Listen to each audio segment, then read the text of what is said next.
here we go. All right. Hello, everyone, and thank you for joining us today. My name is Jeffrey, and I will be your host for today's webinar during the Kria app series, Do You See What I See? Today, we're going to be focusing on Xfuse HDR ISP for Kria SOMs. Our presentation is scheduled to last roughly 45 minutes with about 15 minutes or so at the end for Q&A. So if you have any questions, go ahead and drop those in the question box that you should see on the left-hand side of your console. We will do our best to answer you at the end of the webinar. Now, before we jump into it, I just have a couple of tips about the interface.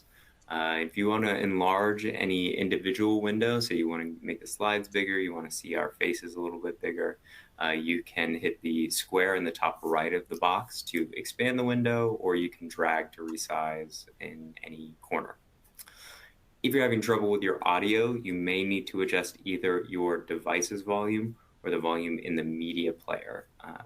That should be in the top left-hand side of your console, and you'll see us in there right now.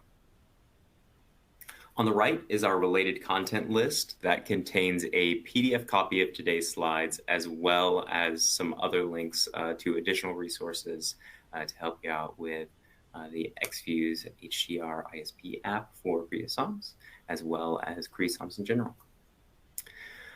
On the bottom left-hand side of your console, you will see a survey. If you could fill that out for us before taking off today, that would really help us in bringing you the best webinars possible.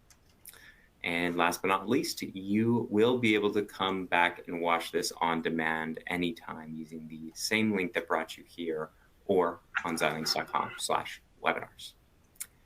And with all of that housekeeping out of the way, I will hand the ball to Kevin to begin the presentation. Take it away. All right, thank you, Jeffrey. We'll dive right into our latest Kria app series, Do You See What I See? So just a few introductions. I'm Kevin Carrick. I'm Senior Manager of Product Marketing here at AMD, and I'm joined today by John Ombeck, who's the Director of Marketing and Product Development at Xfuse, who's our technology partner on this particular application. And we'll jump right into it. So for those that aren't familiar with our products, let me do a quick introduction. Since 1984, the AMD Adaptive Embedded Computing Group has brought over 60 product families to market, mainly in the form of semiconductor devices. And these components would be placed as chipped down on custom printed circuit boards designed by product engineers for production deployment in end applications. In 2018, the Alveo accelerator cards were launched, and unlike most of the boards and kits produced by us and our technology partners to support evaluation of our semiconductor technologies, these accelerator cards are intended for mass production and are typically found installed within x86-based chassis via a PCIe Express Edge connector, and they're frequently used in many data center applications. In early 2021, our first in-house manufactured and branded system on module, or SOM, became available for sale directly from us and through our channel partners. This presentation highlights many of the values, features, and system capabilities of this initial offering for new product designers and how it can be combined with solutions from our technology partners like Xfuse, who's joining us today, in order to solve unique and challenging real-world design problems quickly and with excellent results. It's important to note that our customers leverage and deploy our hardware and software technologies in a variety of ways, but that our entire portfolio is supported by development tools, IP, and comprehensive software stacks, including libraries and supported framework models to enable a wide range of deployment methods. So let's start out by defining what a SOM is. SOMs are small embedded boards about the size of a credit card that include an SoC, such as a microprocessor, a GPU, or an FPGA, some memory, some power management, and other supporting circuitry. And when you look at what SOMs do, they essentially abstract the hardware so that developers can design at the board level instead of the chip level. Now, hardware designers tend to love SOMs because they can avoid the lower value design work involved with system design, since we have pre-built most of the standard peripherals onto our SOMs. Likewise, software developers tend to love SOMs because they can start their work immediately and in parallel with the hardware team, saving them lots of schedule time waiting for the first target hardware to reach their hands. Now, combining these advantages along with the production-ready nature of the SOMs leads to enormous time-to-market benefits. So, to address these needs of hardware designers and software developers simultaneously, AMD introduced the Kria SOM product portfolio. This currently includes a single Zinc UltraScale Plus MPSoC-based SOM with a commercial and industrial variant, as well as a starter kit. The KV260 starter kit is targeted at Vision AI applications, and as we'll show you shortly, it is enabled by several accelerated applications that enable system designers to target the SOM on the starter kit right out of the box with no installer FPGA knowledge required. The starter kit is suitable for technology evaluation and development activities, but it's not a production built or qualified product. However, the value for the SOM model in your app is that your application can be deployed to one of our SOM products, which are commercial or industrial temp qualified, shown here on the right.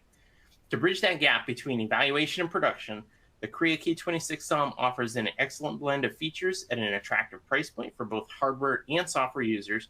And while both the K26 and the KV260 products hit key needs for both developer types, our presentation today will focus a bit more heavily on the applications developer and how we make the underlying FPGA technology more easily accessible while working closely with technology partners like Xfuse to make vision solutions more easily adoptable into your next end product design. So the first use case for the SOM is for the existing AMD system designer. If this describes your role, the benefits are pretty straightforward. With the SOM, we propel you through a design cycle faster because you're starting at a more evolved point versus a chip down design. You don't need to spend time on hardware development for or around the AMD component, which is often the most complex when you factor in things like trace length matching of high-speed DDR memories, power sequencing, and so forth. And this typically equates to around a 9-month development advantage and spares you the complexity of board bring up and validation in the lab with a cross-functional engineering team, since many employees continue to work from home nowadays. In addition to reduced development effort versus chip down, you also benefit from a simplified operational flow. You don't need to invest nearly as much effort on component management and inventory management for things like DDR4 memory. We handle that level of component management for you. And this operational management also benefits you over the life cycle of the SOM, which we support for a minimum period of 10 years. In short, it's a much more convenient and efficient way to deploy a fully embedded system with custom logic, utilizing our Vivado tool flow and leveraging the volume deployment advantages of our SOM. So if you're a hardware designer, designing with our Vivado tools gives you a graphical IP flow with modular design approach, enabling you to bake in your own RTL, which differentiates your hardware from any other solution available on the market. Vivado also enables the efficient use of system-on-chip resources with dynamically reconfigurable properties, allowing you to add your own custom RTL kernels, optimized AI processor, integrate any sensor, or custom interfaces to meet the exact needs of your end application. We also provide several example accelerated apps which you can leverage as a starting point for your own design. So if you have more of a system architect role, you can leverage your own carrier card mapped IOs to define any needed custom peripherals using Vivado SOM connector types within IP Integrator, enabling all the interfaces you need for your end application. And when it's time to go to production and build a custom carrier card for your SOM, we have a flow within our Vivado tools to simplify the development of your custom carrier card. You can also leverage our electrical, mechanical, and thermal design guidelines when designing your own carrier card, which takes a lot of the guesswork out of the picture and helps eliminate any environmental performance issues that might be found later on down the road. Now that we've covered some of the basics, I'm going to turn it over to John from Xfuse to talk more about how the power of the AMD Kria was leveraged to implement the Phoenix HDR ISP and highlight some of the real-world challenges that their ISP can help you solve in your end application.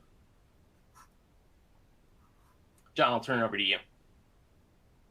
Jeffrey, Kevin, thanks so much for hosting this webinar this morning. We're really excited to be able to introduce Xfuse to your audience and share some information about the benefits and advantages of our soft ISP in the design of your products.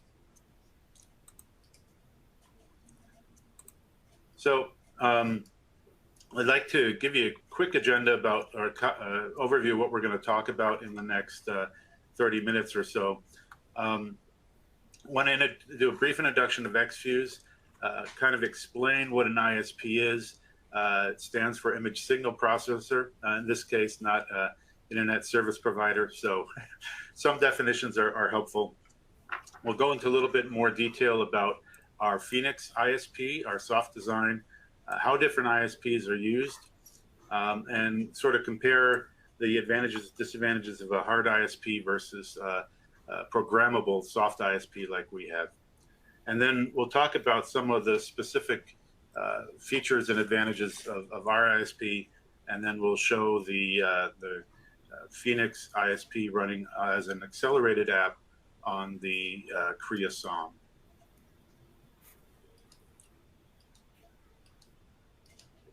So Xfuse is a California-based company in San Mateo, California. Our team has over 20 years of imaging experience and more than 8 years specifically developing real-time image signal processors for the AMD Xilinx platforms. We specialize in high dynamic range technology, but it's not exclusively high dynamic range. We have image processor cores, camera designs, and we do custom configurations as customer requirements have, and also support with integration and product design. So one of the key themes that you'll see throughout this webinar is the concept of customability, that what you're seeing here and what we'll show in the demo is one instance of our technology. But since it's fully programmable and a soft ISP, we can configure it to do a number of different things and really target specific customer requirements. So the really simplified overview of an ISP or a camera pipeline is you have a physical scene, there's a lens or some sort of optics, behind that is an image sensor, and then there's some sort of image processing circuitry that creates the digital image or digital video. Before I go too deep in there, I want to point out a couple of key things about the sensors, because the sensor is sort of one of the core pieces of the processing pipeline. It's usually one of the first design choices that designer makes depending on their application. So, and a lot of the ISP functionality is really geared specifically towards the sensor type, and that's where a hard ISP makes it much more difficult to change out different sensors if that particular ISP wasn't designed to support the features of the sensor. So basically all sensors, CMOS image sensors, are black and white grayscale sensors. There's two components to the sensor. There's the actual sensor layer that you see on the right side, and then on top of that is a color filter array, or CFA. Typically, this is a BAYER, B-A-Y-E-R pattern. It's two greens, a red and a blue pixel in a 2x2 matrix. And this is what's typically used for most commercial applications.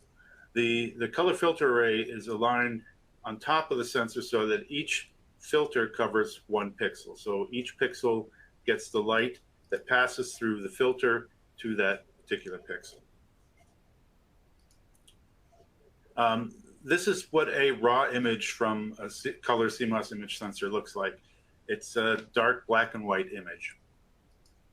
But if you zoom in on it, you can see this checkerboard pattern, and this is the result of the color filter. So the lighter pixels here are from the green filter, and then there's a red and a blue filter. So the light coming through the filter affects the brightness of that response from that particular pixel. Now, major task of an ISP is to convert this data, this black and white BAYER data, into a color image resulting from this. So this is your original raw file, and then this is the processed version of that. And this color conversion step is called demosaicing. And we're going to talk a little bit more about that process and where it fits in terms of the overall workflow. This is a conventional ISP pipeline. It starts by reading the raw image data, and then there's some sensor correction that happens early on, lens corrections, things like that. And then you'll see that the demosaicing step is actually, in this workflow, is the fourth step of the process. So everything that happens after this demosaicing step, you now have three color channels that you're processing for the rest of the pipeline. So there's noise reduction, white balancing, exposure, all types of corrections that happen depending on the specific design of the system. But key is that at this point, after this point, everything you're working on is color data.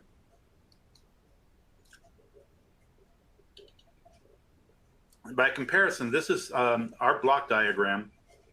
This is a line-based streaming architecture. So we don't need to access DDR memory. So if you're developing applications that run on top of the Kria SOM, you have all of the available DDR memory at your disposal. We have a sensor interface. It's a programmable sensor interface that we can adapt to any type of image sensor. We have the image interface, where in this case for HDR, if we're working with multiple exposures, we're doing the merge process here. And then it goes into this red block, the video processing block. And the biggest component of the video processing block is our locally adaptive tone mapping technology.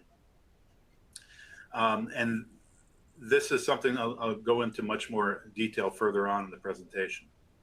But the key takeaway here is, if you look at where we have our demosaicing step, this is much further down the pipeline than in the previous model. And that means that for all the heavy lifting that we do for merge, tone mapping, all of that is done on a single color channel. So it's just basically, up until that step, everything is done on the black and white raw bare data from the sensor. And then after the demosaicing, there's some further adjustments that we make. Also want to highlight that all of our processing here is happening in the programmable logic of the device. So if you're using memory or you need the ARM cores, you have all that space is at your disposal for your application. So let's talk about what the difference, some of the differences between hard ISPs and soft ISPs. So every application requires specific ISPs. Your hard ISPs have trade-offs according to the application. So if you're designing an ISP primarily for mobile phones, then that's designed to really enhance human attractiveness, selfies, produce nice colorful photos. And that's the perfect requirement for a mobile phone application. But if you're doing other types of imaging, more technical, then creating, attractive looking selfies is perhaps not on the top of your requirements list. If you look at what we can do with the soft ISP, we can support other types of image sensors that don't have the standard bare filter pattern. For example, applications that use sensors that have an IR component. So instead of being RGB, we have an RGB IR. So there's an IR filter that records the IR data. Then we have other types of low light sensors that like RCB that has a clear pixel instead of green. There's hyperspectral sensors for specialty applications, thermal sensors. All of these different types of sensors we can accommodate because of our design. We're also able to program the sensor to work with non-standard aspect ratios or sizes. We can accommodate multiple sensor design projects. And we can design for both human and computer vision applications. And in fact, I have an example here that I'll show you where we can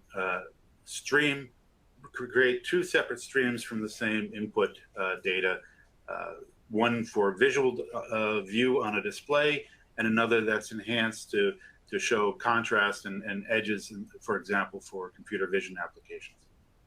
And our design is also very low latency. We work on a line buffer method here, so we're able to really stream almost in absolute real time, depending on the feature sets that you require for your application. So hard ISPs usually take the form of custom ASICs or ISP blocks that run in system-on-chip designs and GPUs. They're easily mass-produced and can have a lower per unit cost, but have a high upfront design cost. You'll need to tape out, and get everything right the first time, and then tape out, and then after you've locked in the design, nothing can change on your components. And they're usually fixed to specific hardware components, like there'll be a certain number of sensors or a certain family of sensors that they support, different displays or output formats. And the processing pipeline is typically fixed, meaning the order of the steps, and working on the color data versus the grayscale data. But they often tools that you can have to tune the parameters. And like I said, they're usually very application specialized for the end result. Soft ISP, on the other hand, is fully programmable and upgradable without requiring a new chip tape out. So if you have a legacy design product and you get a notice from your sensor provider that your sensor has been end of life, you can, with our design, you could implement a new sensor and change the firmware on the chip in order to maintain the longevity of your product. We can also offer a lot of custom support and tuning for non-traditional applications, and really optimize the performance for any given application. A thing that I think is important here for the AMD devices is that we're able to deploy our ISP cores across the whole family of logic devices. So depending on what your budgets are and what your specific application requirements are, and what other types of IP that you may be developing, we can adapt this to different devices. So if you look at the table, so we have the ASIC, a system on chip, a GPU, and our AMD devices here.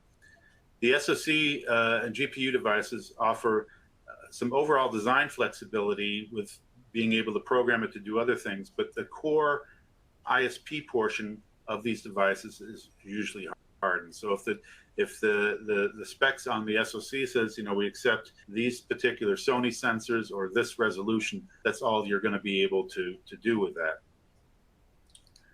The FPGAs offer hardware acceleration and full control over the soft ISP, so we're able to program it basically to accommodate any types of changes in components. And our soft ISP can be programmed to work as a single camera. We can support multi-camera designs. We can do sensor fusion, taking in GPS data, for example, LiDAR data, radar data, thermal data to create a sensor fusion module for guidance systems. We also are able to support stereo design, so we can exactly synchronize two sensors running on the same ISP to give you really good stereo 3D performance, if that's what your application requires. So if we look at how ISPs are deployed, this data is actually a couple of years old, but I have to imagine that the relative sizes haven't changed that much. Mobile phones, as we mentioned, take up the majority of the applications here. So that's really where you'll see a lot of the off-the-shelf ISPs really focused on. That said, that also means that depending on the solution, you may or may not have access to it. So for example, the A series chips that Apple uses in their iPhones are only for internal use. They don't license or sell that to any other company outside of Apple. And similarly with some of the larger SoC vendors, they only tend to work with a small set of systems integrators that you can work with. So as the ISPs become more application specific in order to compete and drive down the cost, they also make it harder to use for other applications. So if we look at the underserved market, if you are developing for these types of products and you're trying to use an existing off-the-shelf ISP, engineers currently have to compromise in the design requirements in order to sort of shoehorn their application into the features that a given hard ISP offers. And that's something where we're really able to help and customize to exactly the needs that your specific application has. As we mentioned, we can run on a chip-down design. We've done several of these using the different Zinc and Zinc UltraScale Plus products. And we're also able to run on the SOM. And that's what we'll actually be demonstrating a little bit at the end of this presentation. And I think looking at the advantages, again, as I mentioned, we can run our ISP on the full product line of AMD here. These are the UltraScale Plus products. So we can not only scale the ISP up to support multiple cameras or different resolutions. We're also able to remove features as needed in order to get down to lower cost, smaller devices. Some of the newer sensors that we're seeing do the HDR merge process, combining the multiple exposures on the sensor chip itself. And if that's the case, then we don't need to have that merge block in our IP cores, and we can remove that and then reduce the overall size and resource requirements. If you are if you're developing a product that requires compression, you may want to look at the ZU Plus EV devices that have the H.264 and 265 codec embedded in them. If you are just looking for streaming data out and you don't need streaming raw data out, then you don't need to take advantage of the video codecs. And as Kevin mentioned, these devices are available in commercial and industrial temperature as well as automotive rated products. So basically, we're abstracted from the hardware. AMD creates the great hardware, and we can apply our IP on any one of these product lines. So let's look at the specs. As I mentioned, we're fully customizable. Everything's on the firmware control. So we will meet with the customers. We'll understand what their specific requirements are for their applications. Some are looking at security and surveillance application. We have some very good solutions for that with our HDR technology. Some are looking at machine vision applications or quality quality assurance applications, or things like agricultural applications where you're monitoring crops or fruit that you're picking. And in that case, you may want to have the ISP work in a different way to accentuate any issues. You may have a hyperspectral sensor or something like that, where you're able to see if the fruit has been damaged or impacted by some other elements. We're sensor agnostic, so we can work with any CMOS image sensor or combination thereof. We have ultra low latency. We're talking about multiple lines of latency versus frames of latency. So any mission critical requirement where latency is really important, we have a good solution there. So I said, we're scalable. We can go up and down the AMD family of FPGAs or MPSoCs or the Kria SOM. And we're very flexible how we engage with our customers to work within their requirements and their budgets, and really to target a solution that really addresses their specific application. We're expandable. Like I said, we have multicam support, and we can support multiple concurrent output streams. And everything is firmware upgradable. So that's, we don't have to run a new tape out. We don't have to design a new chip. We can simply update the firmware on the device and be in business. And as I mentioned, many of our applications do not require any external DRAM, so we can run completely within the memory on the device. So that will free up the DRAM for other needs in the design. I want to touch on some of the key features here. This is our technology was really founded on high dynamic range imaging, and we have an example here of how this works. If you look in this box, you'll basically see this long curve is the histogram for this high dynamic range scene. And you can see that this has a dynamic range of over 19 exposure values. That's equivalent to about 114 dB of dynamic range, which is way too much to display on a computer display. So this light box here shows you the area that is able to be displayed on the screen. So you can see this is the part of the frame that captures all of the highlight information, and you have detail, and you have the color in the sky and everything here in the highlights, but everything to the left of the box is not seen. It's still data that's in the image, it just can't be displayed.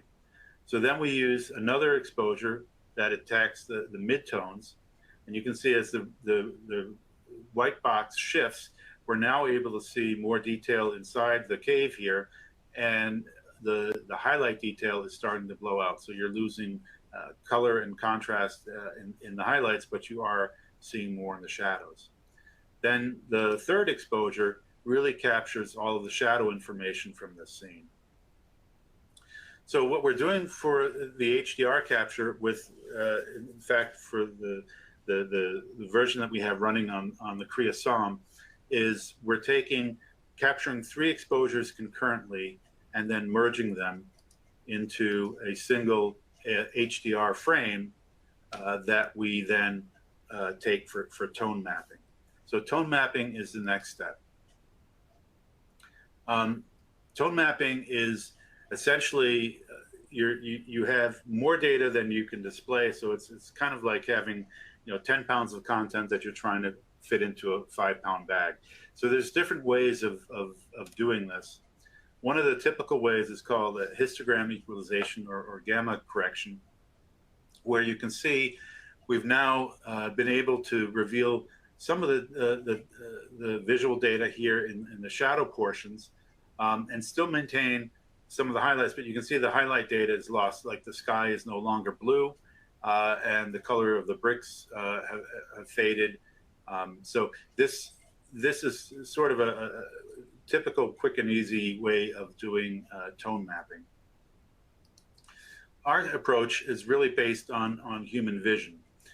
So our locally adaptive tone mapping algorithms really maintain the relative contrast differences between the shadows and the highlights, and reproduce everything without color artifacts or degradations. So this is really more akin to what you would have seen if you were standing with me when I took these photos.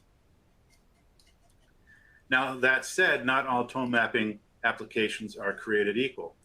As I mentioned, this is our default setting, which is really optimized for human vision applications. So this is designed to provide you the best possible output if you're looking at this image on a computer screen. But if you are a computer vision application, maybe this is what you would want to see. So just by changing the tone mapping parameters from the same algorithm, we're able to go from a pleasing visual image to something that could excite a computer looking for edge contours and differences. So you can see how we bring out all of the details here in the floor and in the pillars here and the stone.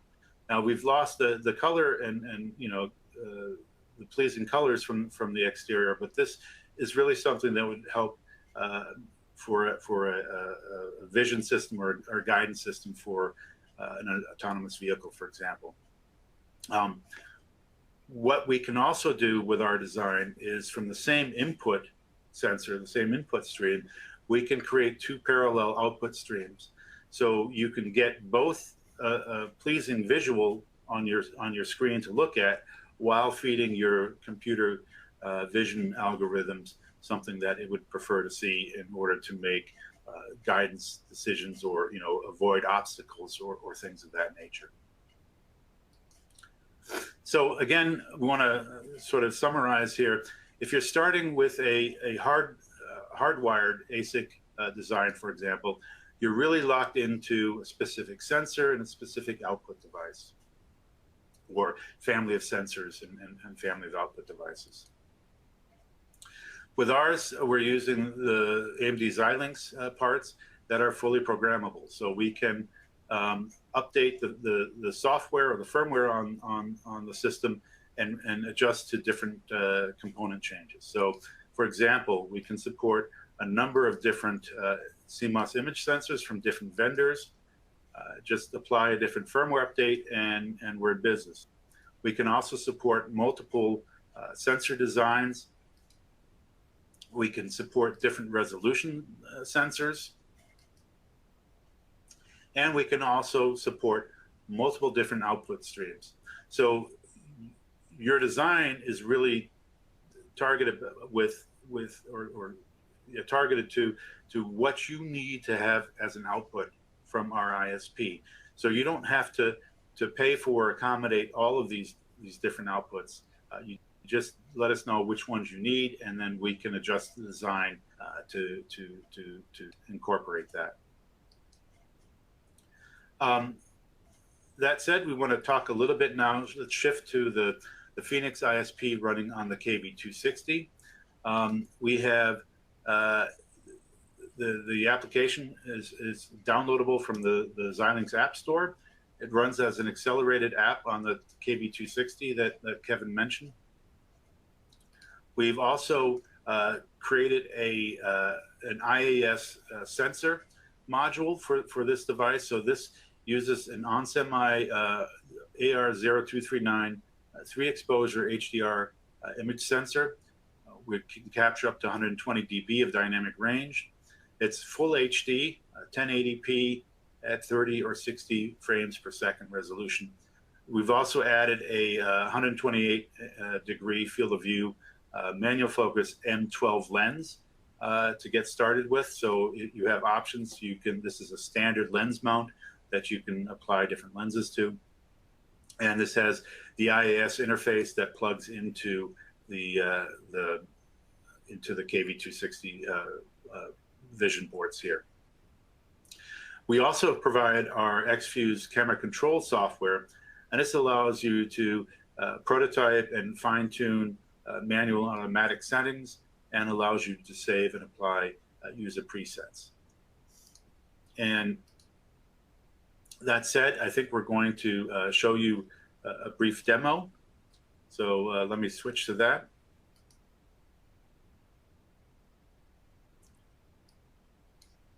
And now we'd like to share a brief demonstration of our ISP and the camera control software.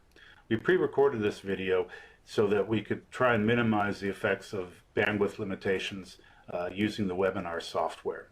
The actual video is being done in real time at 1080p 30 frames per second. It's also important to note that all of the image processing that you're seeing is happening on the KB260 Vision.ai starter kit and not in the software. The software that we'll be showing only passes the commands to the ISP running on the Kria SOM. We're going to start by launching the ISP from the command line.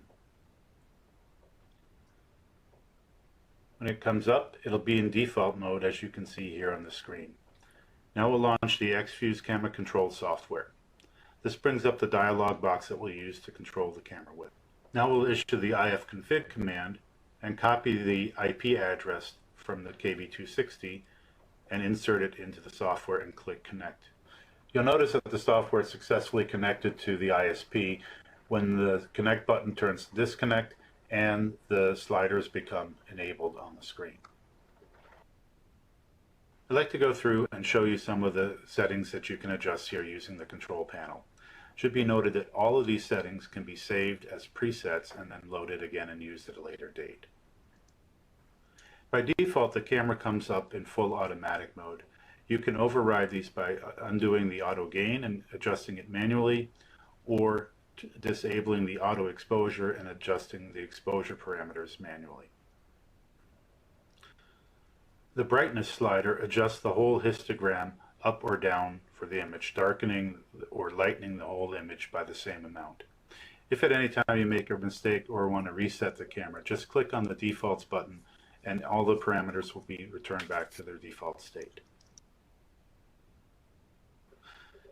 The gamma slider adjusts the shadow details without impacting the highlights.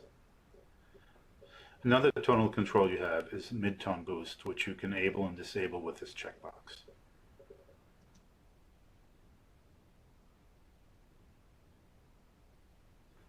AE priority tells the ISP which portion of the tone curve you're most interested in preserving detail. By default, it's set to mid-tones, but you can also select highlights or shadows if those are more important for your application. In this case, you can see how selecting shadow priority opens up the details in your shadows. The AE speed setting adjusts the threshold for the auto exposure algorithm to update exposures based on changing lighting conditions. Some applications require instant updates and others would like to have a smoother transition.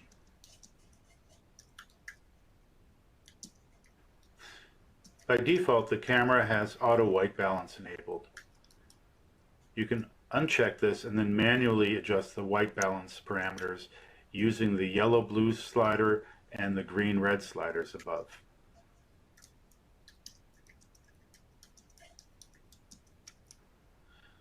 To increase or decrease the saturation of the image, you can adjust the saturation slider. The detail slider can be used to adjust the micro contrast or the sharpness of the image. Once again, we made a lot of adjustments to this video, so we're going to click the default button again to return us to the default starting state. Again, if you're happy with the adjustments that you've made, you can save them as a preset file and then load them from this dialog to recall them at a later date. And this concludes our brief demonstration of the Phoenix ISP running as an accelerated app on the Kria KB260 Vision.ai starter kit and our Xfuse camera control software.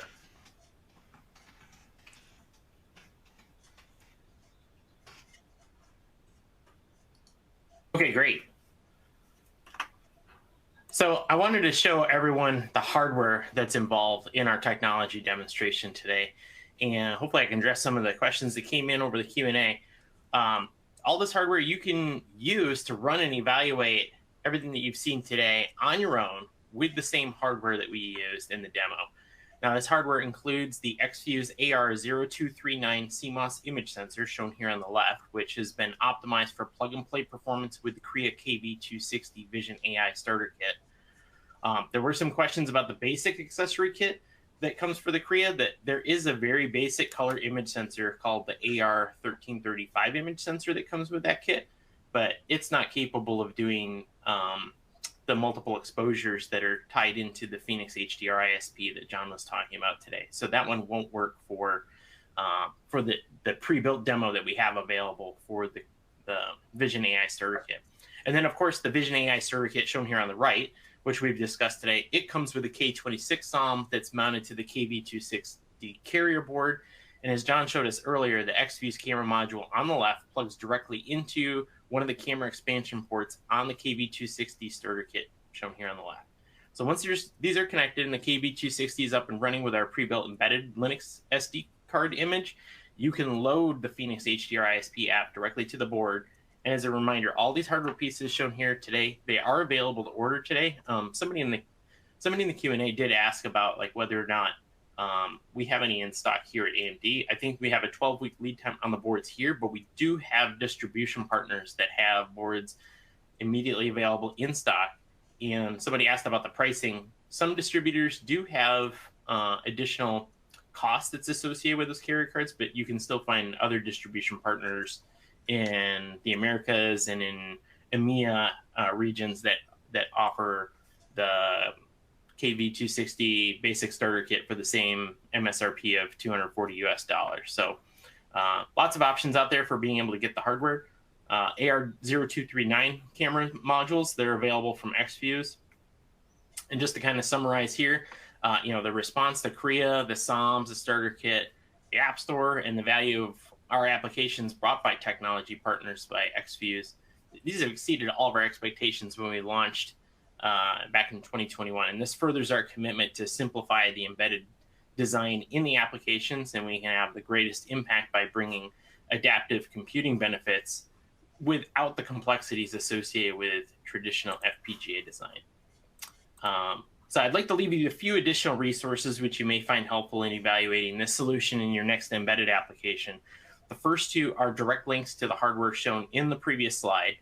The third link on this slide is to the Phoenix HDR ISP application itself, which can be downloaded directly from the Kria App Store to your KV260 starter kit and used to evaluate this technology in the same manner that was shown today during the demo. And finally, Xfuse has published a white paper on the topic of high dynamic range video rendering pipeline for digital cameras and machine vision applications, which covers any of the topics briefly visited today in much greater detail. And finally, if you like what you see and you feel that this could be a good solution for your end application, I highly encourage you to work with and reach out to the Xfuse folks. These are an amazing team to work with, and they have a lot of experience in vision applications on AMD technology, and they can help advance your next application very quickly. Also, their IP is not limited to use on Kria hardware only, and they have many years of working with AMD's programmable logic. So if you do need a chip down solution, don't hesitate to ask them about how they can help benefit your next product design. And so I'll move that over to the next slide here. And Jeffrey, we can go ahead and open it up for Q&A. Awesome. Great. Yeah, I think you did a great job of addressing most of the questions that have come in. And just want to hit on a couple before we wrap up here. John, could you talk about the license model and pricing and availability and things like that? Sure. James, are you on? Do you want to address that? Sure. Thanks, John. So essentially, we have a tiered-based licensing system based on your application. In most cases, we will right-size the cost structure and the ISP to match your price requirements. So pretty easy to get a simple license done, and we will customize, as John explained, many of the features you may need. I did see some of the questions come through about custom applications. By all means, we'll take any sensor, mash it together with the Xilinx platform, and create a simple licensing structure for you. Some of that requires a little bit of NRE just in case we need to tune a great deal, but we are, as John explained, sensor agnostic, and we can take any application that you may require. Great, cool. Okay, so we have another question here on the lens correction. So when we're talking about lens correction, are we talking about just shading correction or dewarping fisheye or fixing pincushion effects, things like that? That really depends. We can implement optical lens correction, so that would be, dewarping to a certain extent. We have algorithms for doing that, and shading corrections as well. So typically that block, you're trying to again, if you want to have if you have some, every lens has some issues that you have to deal with. So in some cases, you just want to remove some some warp image warping artifacts. In other cases, you might have a need for fisheye, like a backup camera or something like that. So these are all things that can be tuned and addressed as needed based on the optics. But we do have algorithms for doing that. Great. Cool. Lens shading is the easier one, but the other ones are really tied to the specific attributes of the lens that you select for your design. Okay, great. And then we have another question about do you have support for 4K resolution? And then they are also asking about algorithms for autofocus. For autofocus? Mm-hmm. Yeah, we have, we're working on 4K designs right now. So our ISP, the basic core design of our ISP is scalable. As we mentioned, it's sensor agnostic, so we can go up and down the resolution requirements as needed. So 4K is definitely something that we can adapt our current technology to.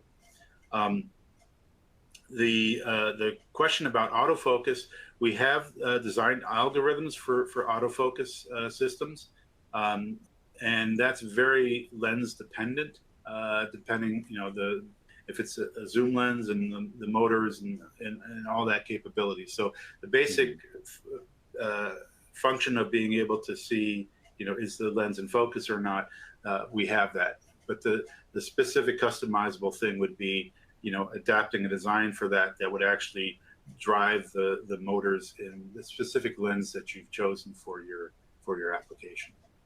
So that's something we can accommodate. That's not a part of the KV260 solution. There again, we have an M12, standard manual focus lens that we include with that sensor module. Got it. All right, and so we're right at time. We have a few more questions that we can address still, if anybody wants to stick around. But just wanted to thank everybody for joining us. And if you have to take off, if you could fill out that survey for us before you leave, and you'll also be able to come back and watch. Hiccup in the beginning, so I'm yeah. fine to stay on to answer any other questions to make up for that little bit of downtime I had getting started. Sorry. Yeah, absolutely. Yeah, we have a few more minutes that we can stick around, but you'll be able to come back and watch on demand if you want to, and we'll send a thank you email with a follow-up link to watch on demand shortly.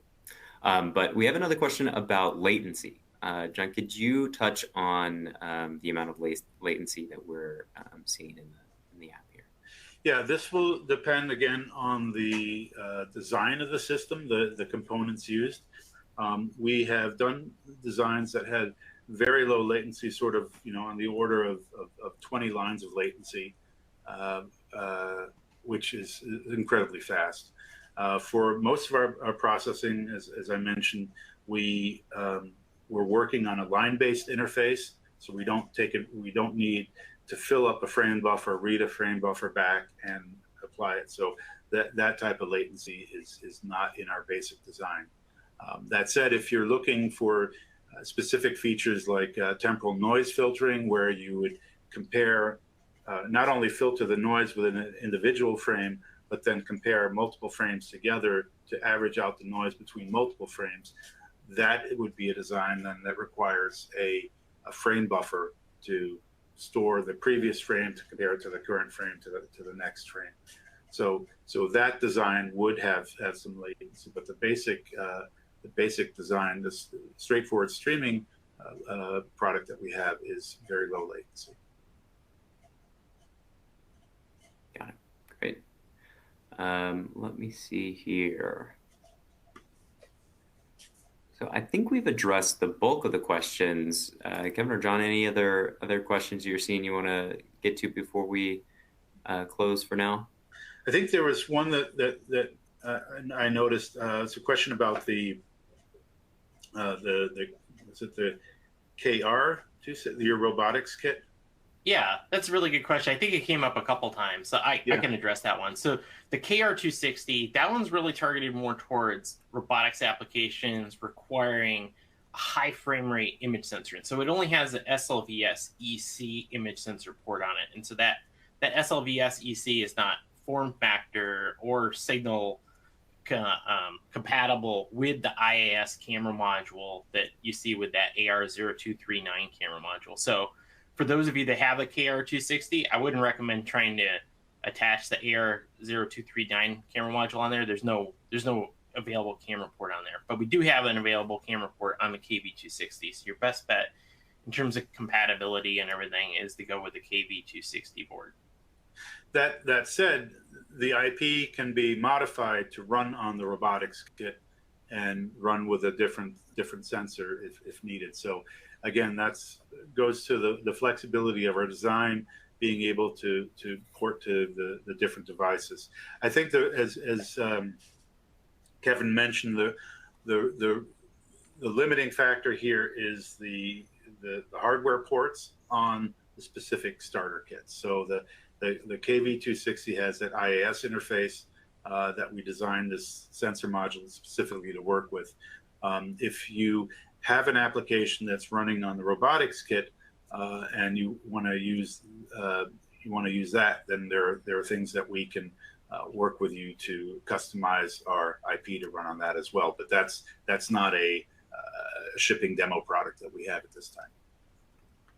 Yeah, really good point, John. I mean, both the KR260 and the KV260 have the same K26 SOM on it, so you still have that flexibility. You could adapt it to a different sensor other than the AR0239 IIS camera module because of that, but it's just not out of the box ready for the KR260. If you're looking to do a hardware design for a specific camera that uses the K26 SOM, we can design any type of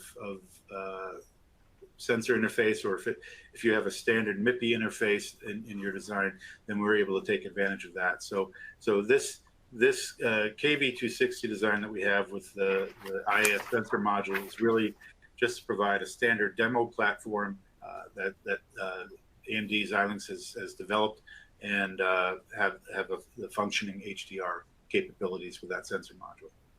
And you can see from the tools that we have, the software interface is a lot different than working with other off-the-shelf ISPs like the one for the 1335 sensor that's an accessory kit. That's basic. You plug it in and you get what you get. Mm-hmm. I saw one interesting question, and so I'm kind of curious about this one myself.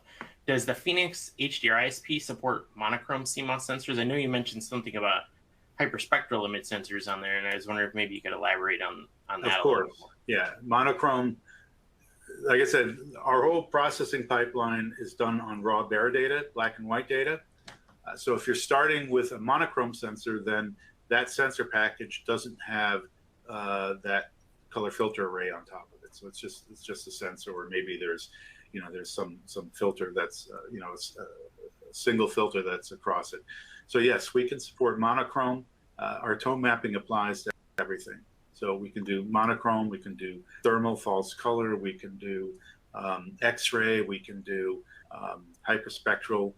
We can adapt it to anything, and that's really, I think, one of the really important features of our flexible design, that we're able to really adapt to the different needs there. So if you have a special requirement, or if there's, if you're doing some special analytical work, and there's something some feature that you need to extract from your target scene that can be enhanced through image processing, then we're the ones that will work with you to accommodate that and bring your design to fruition. All right, great. If we have time for one more question, Jeffrey, this question came up, and I think it's a good question. So, there's lots of flexibility in the Phoenix HDR ISP for the one that's implemented inside of our demo app. About how much fabric space would be required for implementation on, say, like a ZU5 chip, similar to what we're using on the SOM? So again, we're using the programmable logic for all of our heavy image processing. It's a small portion of the ZU5 or the K26 SOM. So there's plenty of PL space left there. As I mentioned, it really depends on the sensor and the feature set that you require. For this particular application, like I said, the AR239 does not have the on-chip merge feature, so we have to have the merge block added to our imaging pipeline. So the size will really vary depending on the feature set and the requirements and the components that you have. So I can get you the hard number for for the current implementation. We could probably follow up with that via email if you're interested. But that said, it's really a flexible number. And in terms of the ZU4 and larger devices, we're really using just a small fraction of the overall chip. When you get down to a ZU2, for example, now we're, for our application, it's taking up most of the space in a ZU2, for example. Okay, good. There's another question on here. It's pretty high level, so I don't know how much designing we can do on the webinar here, but somebody's asking about stereo cameras. Is that something that could be supported, and what would be involved with that? I'm sorry, stereo? Yeah, stereo vision. So where you have two image sensors coming into. Yeah, that's something that we can do. That's pretty straightforward. Depending on the resolution, we can run and frame rate. That's another key component. We can run at least two instances. I'm sorry, two camera modules off of the same ISP instance, right? So you have one of our IP cores that will drive both cameras.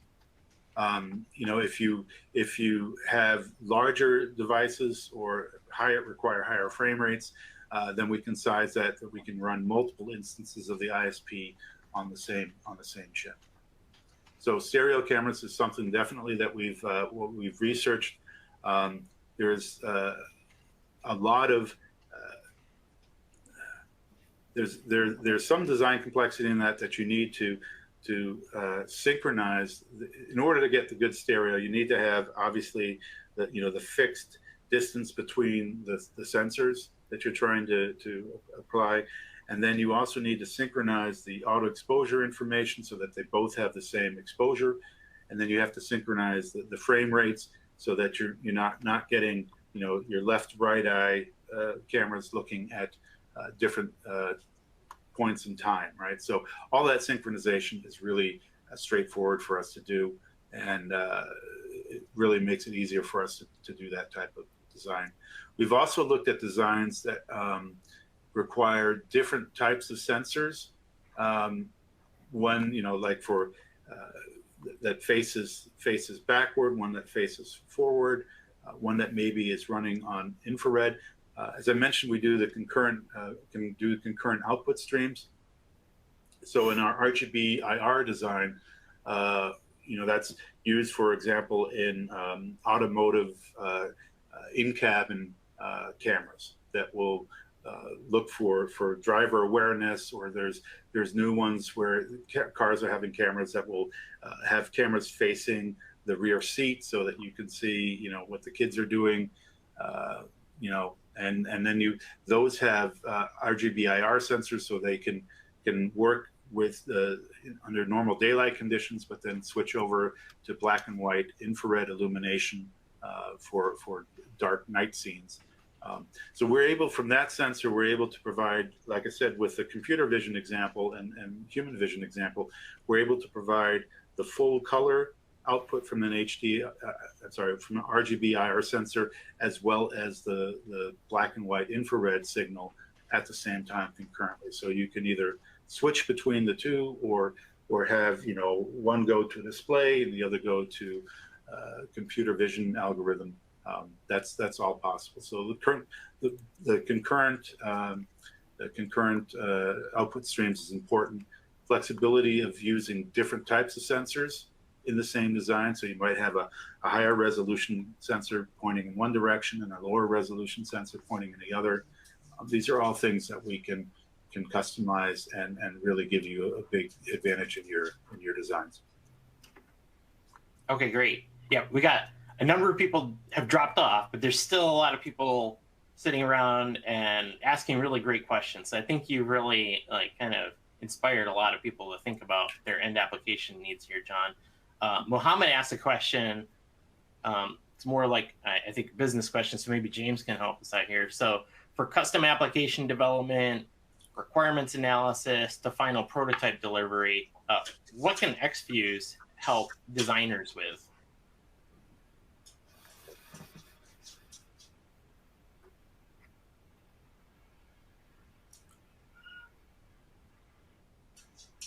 James, are you going to get that one? Was that a question for me? Yeah. So we had a question come in from Mohammed. He's asking, for custom application development, requirements analysis, to final prototype delivery, what is Xfuse's involvement in those designs? Like, how can you guys help end designers with their end application? Is it full turnkey, or is there a particular area that you guys specialize in? Yeah, absolutely. So we can, just discuss with Mohammed his requirements, and then kind of set in motion set of expectations. We can do the full turnkey for somebody like Mohammed, or, provide the missing elements that they may be required to finish their application. So I think we're pretty easy to work with in that regard. So if you lay out what your requirements are, we review what you have, we can definitely fill those voids or deliver a turnkey, either way. Okay, great. Thanks, James. So another follow-up technical question. I think you touched on a little bit of this, John, but Weber is asking, is the ISP mainly running out of internal VRAM, or does it require some sort of DDR on a platform to run out of?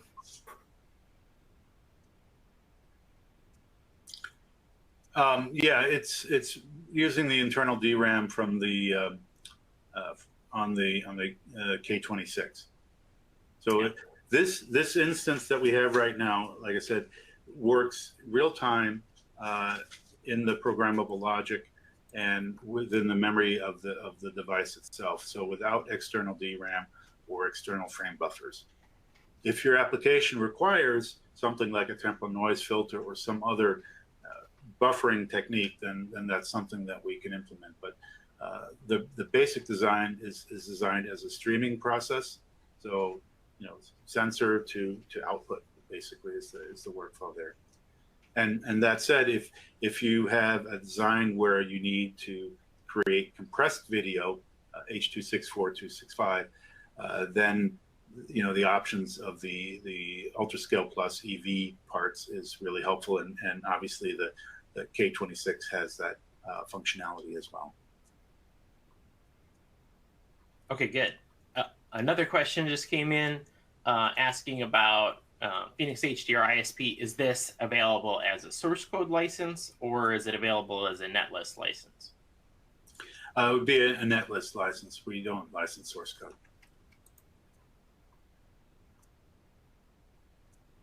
Okay, another question came in earlier from Varun. I don't know if we got to it or not. He's asking, what about vignetting? Is that something that the ISP can handle or mitigate? Yeah, vignetting is the same as the shading question that came in for lenses.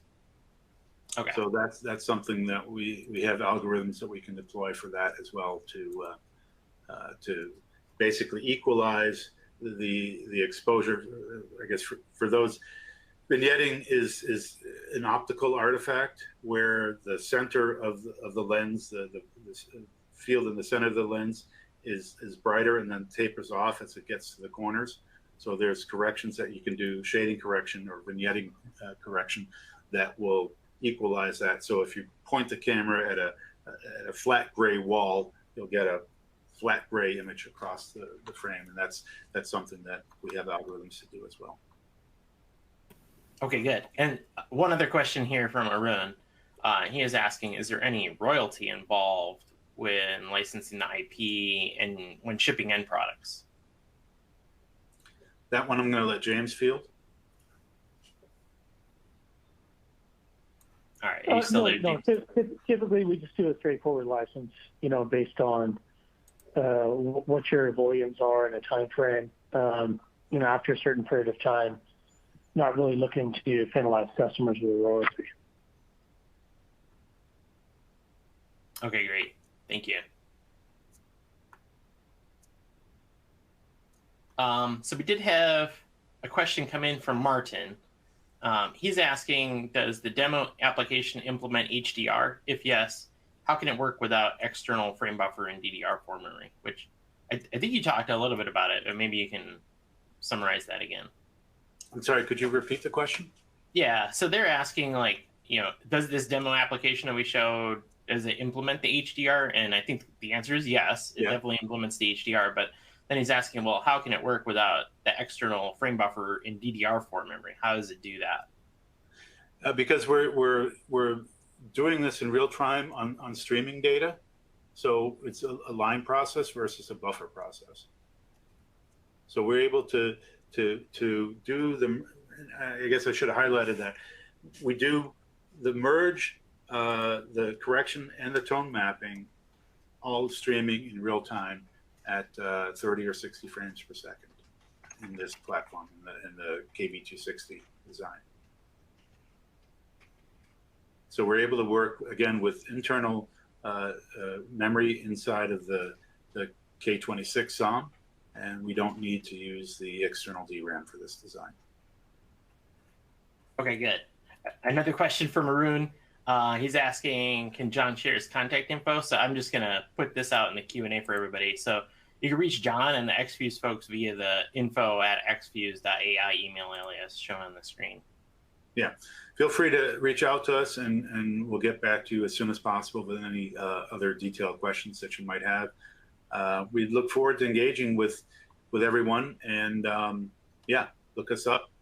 We have resources on our website. We have you're able to order the sensor module if you have a KB260 starter kit, and you can get up and running pretty quickly.